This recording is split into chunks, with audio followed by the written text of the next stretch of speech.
I found that the lows of doing the dissertation were reaching that definite point where I had to start committing myself to writing, and that even though I'd made plenty of notes, plenty of jottings, mind maps, I had a whole big file of pieces of paper, to then have to commit myself to putting it into paragraphs and to start that whole refining process, it was nerve-wracking. I got used to it, and then I found it really, really useful to just write and write and write and then go back and rewrite, because that was my method of working.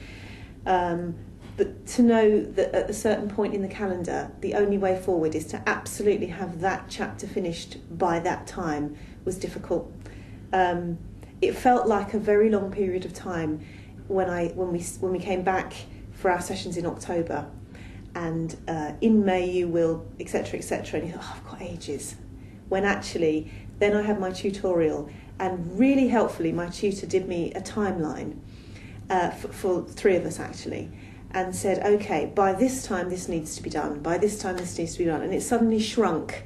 the time, and I suddenly realised that if I didn't have an amount of things really under my belt and conquered by Christmas, I was going to be running to try and keep up with it all. So that was a particular low for me. Also, I think time management and lifetime management, having a family to run and a job, it was hard work, and I had to be very disciplined. I found that telling people what I was doing, not everybody, but telling key people that this is what it was going to be like, telling my head teacher I'm going to have some time off around about Easter time, around about after Easter,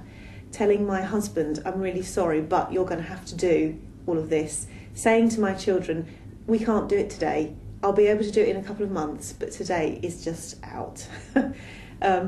And really, I suppose, preparing people for what I would be doing and how unavailable I would be at certain times,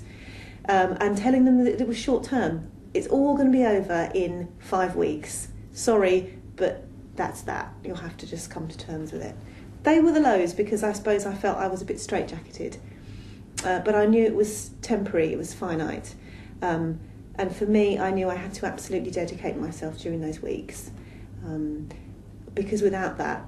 I would feel panicky and I would feel like I wasn't really fully in control of it. So feeling that I was working out my space, if you like, that weekend is dedicated, that weekend is not going to be so dedicated, that really helped me get over those lows and plan my time.